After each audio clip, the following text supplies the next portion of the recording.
Alright guys, so let's talk about the Gundam Breaker 4 experience. So last week for 3 days, we had the opportunity to try out GP4 in kind of like a beta testing environment in a way.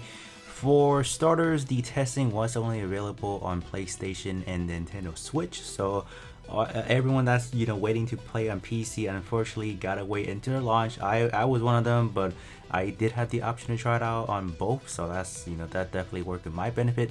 So definitely had a blast playing GB4, and I honestly haven't had this much fun since spamming EXQ on Gundam Breaker Mobile using one of those 100% cooldown reduction type build. Those are definitely a blast.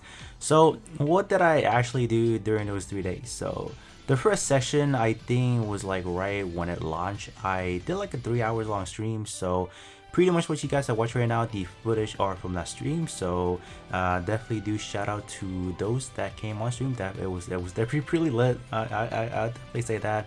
So I did end up playing the remaining of the session as well, but is that I didn't really record, or I did kind of record in a way, right?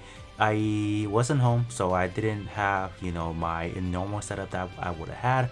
So essentially I had one of my older laptops that I plug into the Elgato, plug into the Switch and try recording, but I forgot how bad my laptop was, so I set everything to 60 FPS, and then it was just lagging pretty bad. So it was dropping a lot of frames. So if you guys do want to see a quick snippet of that, here you go. It's pretty bad. So I was planning to do 3 uploads of all those missions, but I mean, if it's lagging like that, I just can't upload them. So yep, that's unfortunate. But anyways, I was able to try out all the 3 available missions, try out the, I think it's called the Bounty Hunter or something like that, and then obviously the multiplayer, all the customization, just messing around with just the painting, the galleries and all that good stuff, posing. So we have that. So firstly, I do want to talk a little bit more about the build aspect component. We are able to make our unit out of 11 parts in total because we are able to equip different left and right arm, different left and right close range weapon, and then different range weapon as well. So that's why we had pretty expensive customization as far as what you can equip. So each of the part that we are able to form by running the mission, it drops in various like parts level and then rarity. So at the beginning when I was kind of building and then taking a look at the parts, it was kind of clear that if you are building with the higher rarity, it was more often better to a certain degrees, because 1 star, that's kind of how they refer the different loadies. So 1 star is referred by green, 2 star with blue, and then I believe 3 star was purple or something like that. And then once you get to 4 star, I think it's kind of like a red orange color. But essentially 1 star gives you 2 additional abilities, 2 stars gives you 3, and then so on and so forth. So the add-on abilities are pretty powerful because in some ways it kind of defines how well your unit will perform in battle. So that's why I feel like it was to a certain degrees, equipping a lower level parts but with a higher rarity more often is better, right? But however, when it does come down to like your actual weapons, meaning like your close range or long range weapon, I felt it was important to have the opposite, because I felt like for me personally, in battle, I want to say 70 to 80% of the time I'm kind of using just my close range weapon. I'm just out there doing a lot of melee attacks. So the higher stat definitely does make it better, because that allowed me to take down the enemy a little bit easier. Once you get down to the hardcore difficulty, it's pretty clear, right? You need some stats to take down the enemy, right? So that's from my experience, I have that.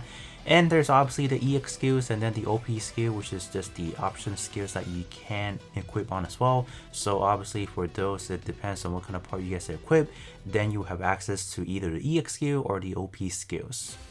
And the other thing I do want to talk about is the actual combat themselves. So in terms of the testing version, we have access to 3 different missions with 3 different difficulty, ranging from casual, standard, and then hardcore. So those are the 3 that we have access to. And then within the mission, there are 3 phases in a way, and then each phase has different waves of enemy that you do have to take down. So overall, I do feel the missions were kind of easy, except for the very first one, where you have to take down the perfect grade Unleashed RA-72. That's the one that I feel like it was difficult because it was just really tall in scale. So more often than not, you have to be, for me, when I was playing on the PlayStation, I had difficulty jumping, then dashing in, so I struggle on PlayStation. But when I was playing on Switch, I got the hang of it. So for that aspect, you do have to take down the legs, and then you jump up, and then you have to dash into the kind of like the torso, arm, or head area to take down the upper portion.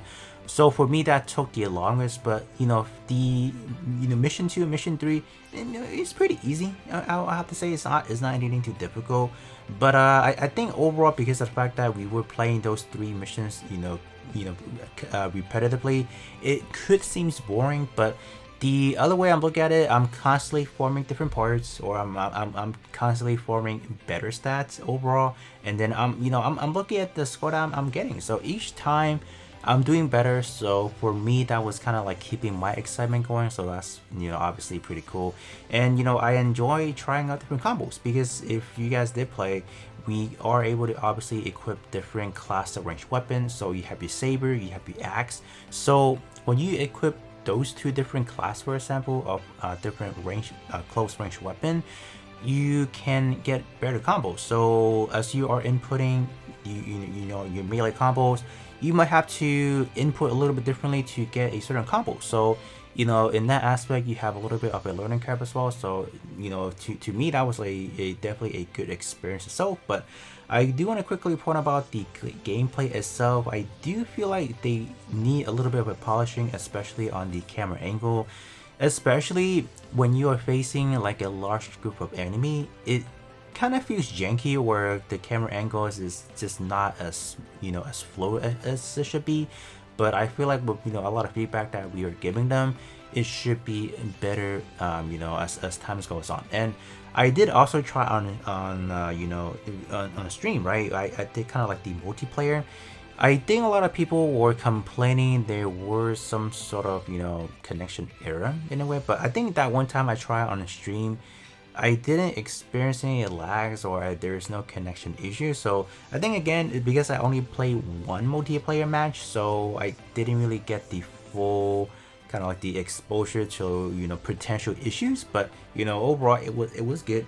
And lastly, we definitely have to talk about the customization, because I feel like the customization definitely was kind of like the main core of the game when I play as far as the just the testing server. Because like, man, I just cannot explain how incredible it was to do all sorts of customization, ranging from you can literally pose your part in any direction, any angle that you want, and the upscaling and downscaling of the parts you're liking definitely was a good thing, is because there was certainly a lot of bigger proportion parts that you would like to fit into like a smaller legs, to like a smaller size arm, and we can do that now. So it's definitely really good, and I'm just going to be more excited once we are able to access the full version, where we have access to a lot of parts. The customization is going to be crazy. But for me personally, I don't think I have the best creativity out there. So I think once the game is actually out, I'm definitely going to be looking at a lot of reference, things that are not really Gundam related. So maybe I'm looking into like Dragon Ball, for example, or I'm looking at Yu-Gi-Oh, like those monsters. Like I could be doing some kind of like a fun build, for example. So I'm definitely going to be leaning towards doing a lot of crazy customization if possible. So overall, it's for my experience, it was overall positive. So with that said, that's pretty much what I have for you guys as far as my kind of take on it with the beta for the Gundam Breaker 4. Definitely very excited. It seems it's gonna be a game that's gonna do pretty hot, for for a while. I will hope. So definitely cannot wait until next one. And with that said, that's gonna be pretty much it for me, and I'll be catching you guys all on the next one.